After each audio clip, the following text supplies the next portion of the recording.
All right, let's unpack this. Okay. We've got a fascinating stack of political theory for you today. Right. Pulled from a book called The Machiavellians by James Burnham. Oh, yeah.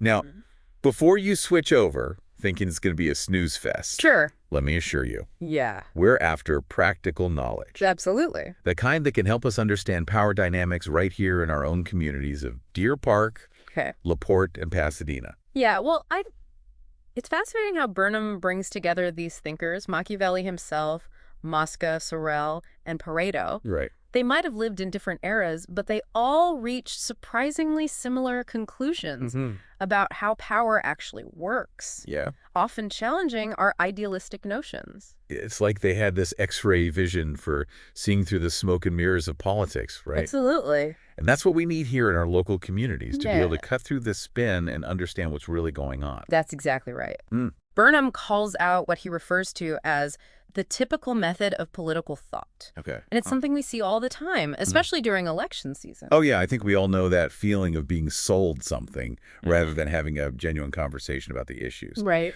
What is it about this typical approach that Burnham finds so problematic? He argues that instead of starting with facts and evidence, Okay. most political thought starts with a predetermined conclusion, Right. a utopia, Oh. a moral principle, a religious belief, Okay. and then cherry picks evidence to support it. Oh, so it's like... It's less about seeking truth and more about justifying existing biases. So it's like working backward from the answer you want. Exactly. Which explains why those campaign promises rarely match reality when someone's elected. Right. It makes you wonder if anyone in local politics has ever actually balanced a budget after promising to do so. That's right. You know? And that's where Machiavelli's approach is so different and, frankly, so useful. Okay. He throws out the abstract moralizing and just observes how successful leaders actually behave. He's not advocating for being evil, but he's saying, look, this is how the game is played, whether we like it or not. Okay, so we need to drop the naive should and get real about the S's. Exactly. But how does this Machiavellian lens help us navigate the power dynamics in our own neighborhoods? Yeah. Like, say, getting a new park built in Deer Park. Oh, let's say you're passionate about building this park. Okay. Machiavelli would tell you to forget about flowery speeches about community benefits. Okay. Instead, figure out who the key decision makers are, city council members, parks department officials, influential community groups. Okay. Then analyze their interests. Do they care about re-election? Public image, budgets.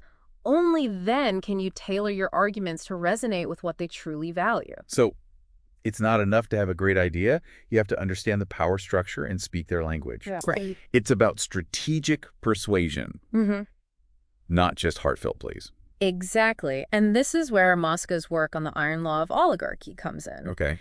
He presents this tough reality that even in systems with voting, a small group inevitably ends up controlling things. Okay. Iron law of oligarchy sounds a bit ominous. Yeah. Break that down for us. Okay. I mean, we elect our city council here in Pasadena. Sure. So how does this apply? Think about it. Even with elected officials, there's a limited number of them making decisions for a large population. Right. They control access to information, have established networks. Yeah. And let's face it, most people don't have the time or energy to constantly scrutinize every decision. Right. This naturally leads to power concentrating in the hands of a few. That's true. Yeah. Even though we have the power to vote them out, once they're in office, it often feels like they're calling the shots. Right. So it's not necessarily a conspiracy, but just the way things tend to work, regardless of good intentions. Right. Yeah. And understanding this dynamic, recognizing that this concentration of power is almost inevitable in any large group, helps us be more effective citizens. Yeah. We can hold our elected officials accountable more effectively when we understand the system they're operating within. So it's not about being cynical. Right. It's about being informed and realistic. Exactly. This is definitely making me rethink how I approach local politics. It's about recognizing the patterns and using that knowledge to participate more strategically. Okay, so we've got Machiavelli telling us to focus on the reality of power dynamics, and Mosca showing us how power tends to concentrate. Right. Where do we go from there? Well, next we need to explore how leaders maintain their power. Right. And that's where Sorel's work on myth becomes incredibly relevant. Right. He argued that powerful social movements are often fueled by grand ideas, even if those ideas aren't completely true. That makes sense. Think about slogans like "Make America Great Again," Right. or even local campaigns centered around revitalizing downtown. Yeah. They're not concrete plans, but these powerful narratives that tap into people's emotions and aspirations. Exactly. And the Machiavellian twist here is that leaders often use these myths, consciously or not, to gain and hold power. Whether they genuinely believe in them becomes almost secondary to their effectiveness in mobilizing support. So it's like a tool, a way of shaping public perception and influencing behavior. Exactly. And with the rise of social media, it seems like these myths spread even faster and wider. Absolutely. Yeah. Understanding how these myths work is crucial. Especially at the local level. It helps us decipher the messaging we're bombarded with from politicians and community leaders and make more informed decisions. So before we get swept up in the next Save Our Schools campaign, we need to ask ourselves, what's the myth here? What's the underlying message, and is it truly aligned with the facts and my own values? Precisely. And this leads us to Pareto. Who delves even deeper into human motivation. He argued that much of what we consider logical action is actually driven by subconscious instincts he called residues. Residues. Yes. Okay, I'm all ears. All right. What exactly are those? Well, and how do they play into local politics? Imagine you're at a city council meeting about a proposed development project. You might think you're carefully weighing the pros and cons. But Pareto would say, look closer. Are you swayed by your inherent desire for social conformity? Everyone else seems to support it. Or maybe you're driven by a residue of group preservation. This project promises new jobs for people in your community. You're saying that even when we think we're being totally rational, there are these underlying forces shaping our perceptions and decisions. Exactly. Wow. And these residues aren't necessarily bad. But being aware of them in ourselves and in others is crucial. They explain why people vote the way they do. Why certain policies gain traction. Why conflicts erupt. So it's like having this secret decoder ring for human behavior. Fascinating. Yes. And I imagine incredibly useful when trying to navigate local politics or community initiatives. Absolutely. Yeah. Recognizing these residues can help us craft more effective messages, build stronger coalitions, and anticipate potential points of resistance. It's about understanding the deeper currents that drive our actions, both individually and collectively. This is all incredibly insightful. Good. But I have to ask, how does this all play out in a real-world scenario? Can you give us a concrete example of how someone might use these ideas to, say, get that park built in their neighborhood? Absolutely. Let's take that park example Right. and apply these Machiavellian principles step by step. Right. First, let's revisit Machiavelli's focus on the is rather than the should. Okay, so instead of dreaming about swing sets and picnic tables, we need to get down to the nitty-gritty of local politics. Right. Okay. You need to analyze the existing power dynamics. Okay. Who are the key decision makers? Right. What are their interests? Is the mayor facing re-election? Okay. Is there a budget surplus or shortfall this year? Right. What other projects are competing for resources? Gather the facts on the ground before you even draft that petition.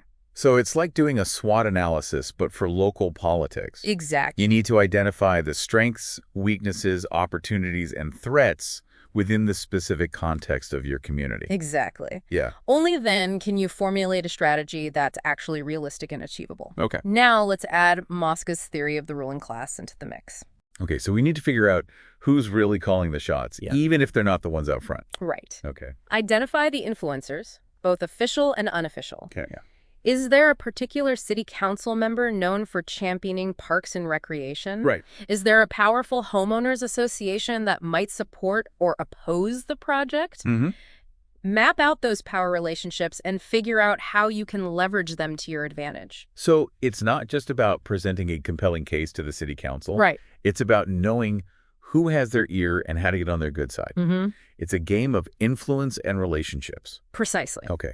Now, remember, Sorel's insights about the power of myth. Yes. You need to craft a narrative that resonates with the people in power. Okay. And the community as a whole. So instead of just talking about the benefits of a park, we need to create a story that captures people's imaginations. Exactly. Right. Maybe your park can be framed as a symbol of community revitalization. Okay. A safe haven for children. Or even a boost to local property values. Right. Tap into those deeply held beliefs and aspirations to build broader support for your project. It's about making it about more than just a park. All right. It's about connecting it to a larger narrative that people can buy into. And don't forget Pareto's residues. Okay. Think about the subconscious motivations of those decision makers.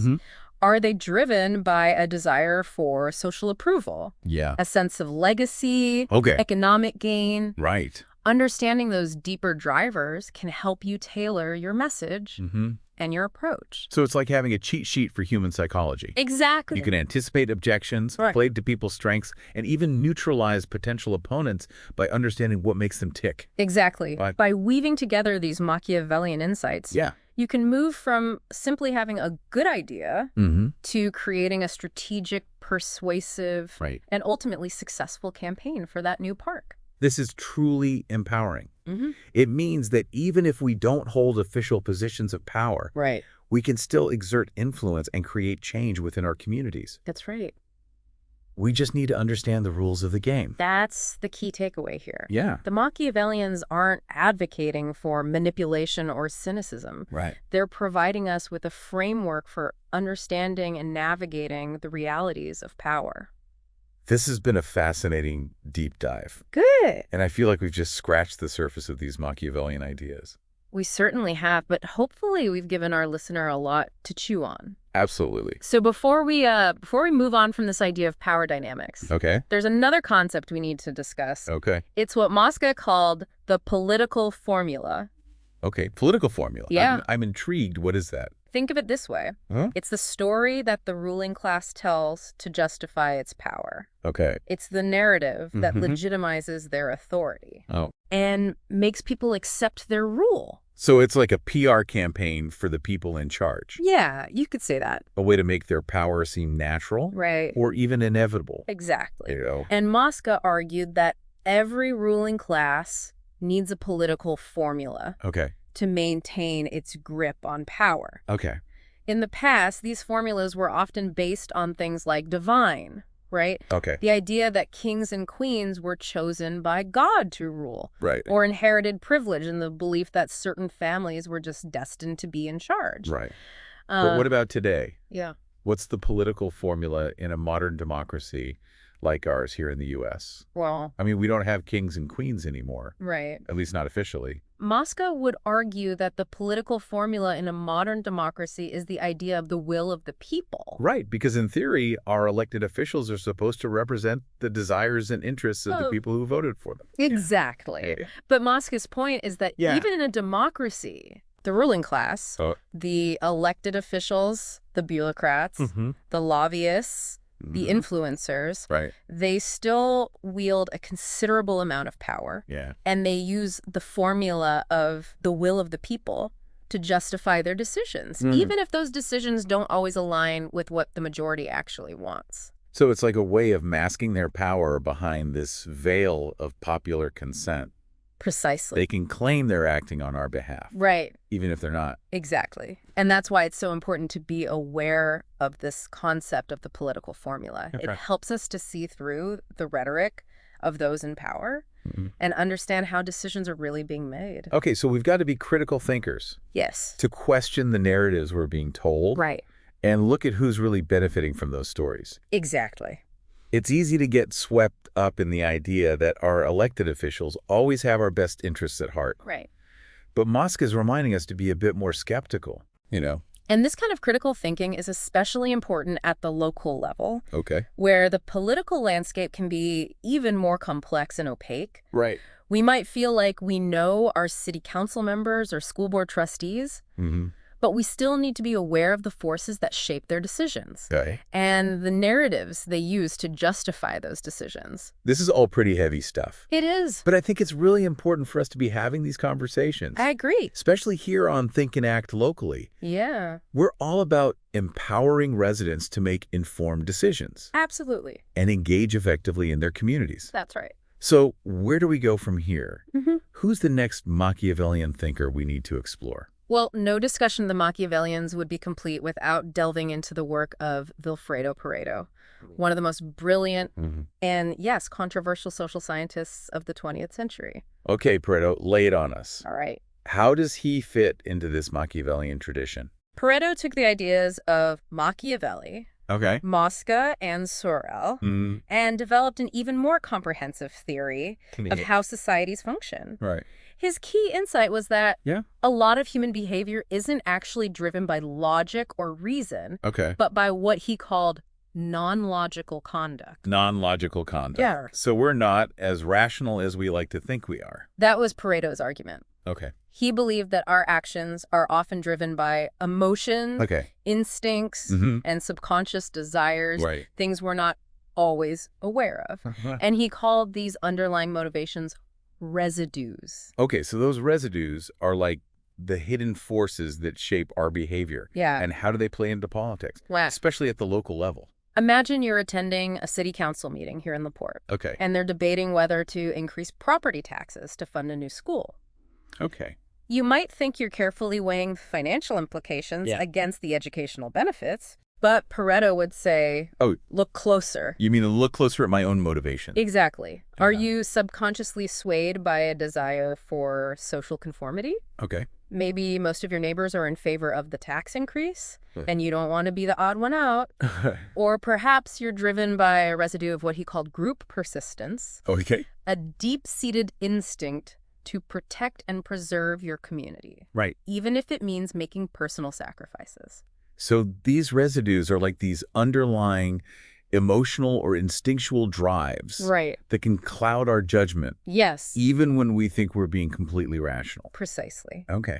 And understanding these residues is key to understanding why people vote the way they do. Right. Why certain policies gain traction. Why community conflicts arise. Okay. It's like having a secret decoder ring for human behavior. And this applies not just to individual citizens, but also to the politicians and leaders themselves, right? Absolutely. They're just as susceptible to these residues as anyone else. Okay. Recognizing this can help us to predict their actions, anticipate their arguments, and craft more effective strategies for engaging with them. Okay, so Pareto's adding another layer of complexity to this whole idea of understanding power dynamics. Yeah. It's not just about the formal structures of government or the strategies of political campaigns. Right. It's about recognizing the deeper psychological forces at play. Right. You know? And this leads us to one of Pareto's most intriguing and controversial ideas. Okay. The circulation of elites. Circulation of elites. Okay, now I'm really curious. Yeah. What's that all about? Pareto observed that the composition of ruling classes, those who hold power in society, changes over time. Okay. New groups rise to power, while old groups decline. Right. He saw this as a cyclical process, a constant ebb and flow of power. So it's like the old saying, the only constant is change. Yeah. Even when it comes to who's in charge. Exactly. Okay. And Pareto argued that this circulation of elites was actually essential for the health of a society. Right. New blood, new ideas, new approaches, all of this prevents stagnation and keeps things moving forward. I can see how that makes sense. Yeah. If the same people are in power for too long, they might become complacent, out of touch with the needs of the community, or resistant to new ideas. Precisely. You know? But Pareto went even further. Okay. Identifying two main types of elites, which he called, and this might sound a bit strange, lions and foxes. Lions and foxes. This sounds like something out of Aesop's fables. Okay, I'm all ears. All right. What's the difference between a lion elite and a fox elite? Well, just like in those fables, Pareto's lions represent the strong, decisive, action-oriented leaders. All right. They're the ones who are willing to use force, whether that's military power, economic pressure, or even just sheer force of personality. to achieve their goals. Mm-hmm. Think of the classic image of a bold, charismatic leader. Okay. Someone who commands respect and isn't afraid to take risks. Okay, so the lions are the bold, decisive types. Right. The ones who are willing to shake things up. Yeah. What about the foxes?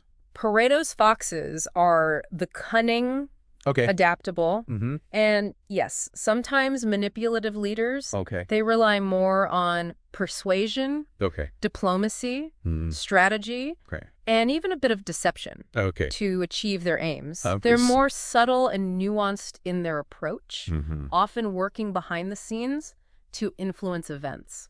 Think of the clever strategist, the skilled negotiator, the master of public relations. So we've got the lions. Yeah. The bold and forceful leaders. Right. And the foxes, the cunning and strategic ones. Yeah. And Pareto is saying that a healthy society needs a balance of both, right?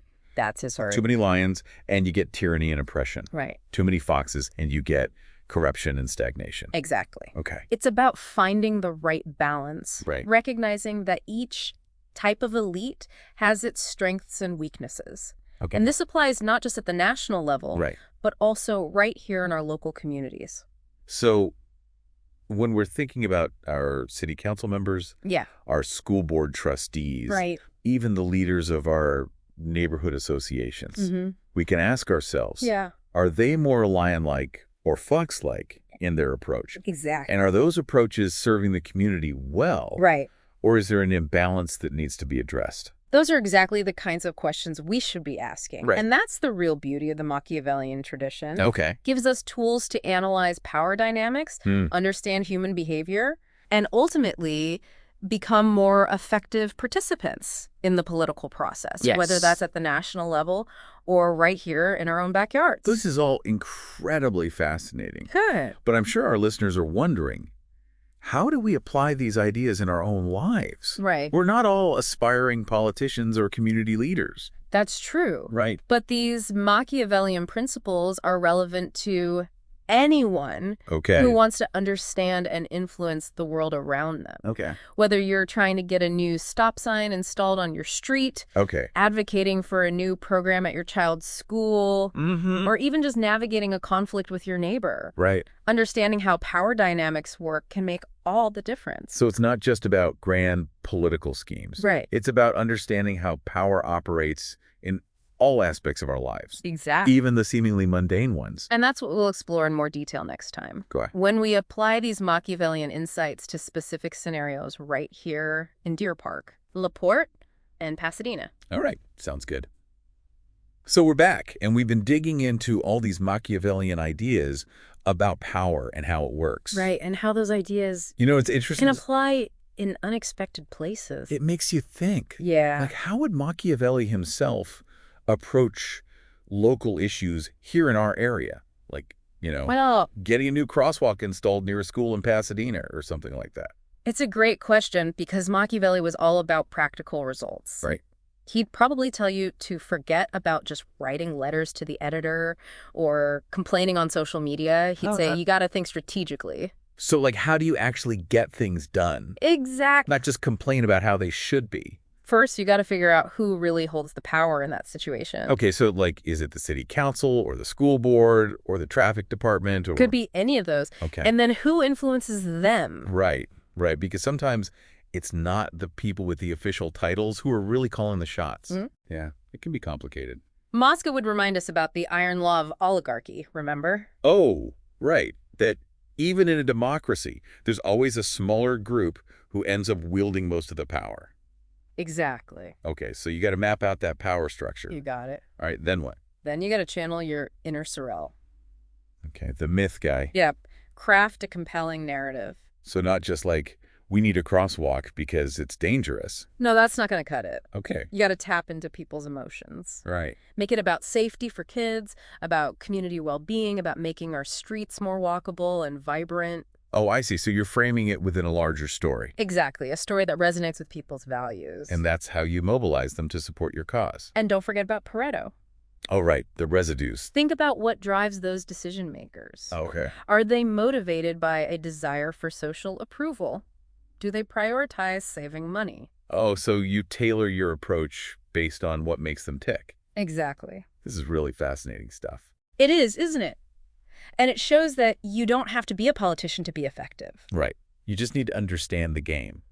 And play it strategically? And ethically, of course. Of course. We're not advocating for manipulation here. No, it's about understanding the tools of power and using them for good. For the benefit of our community. Exactly. This has been a really great deep dive. I agree. I feel like I have a whole new perspective on how things work. That's what we hope for. And how I can actually make a difference. That's the goal.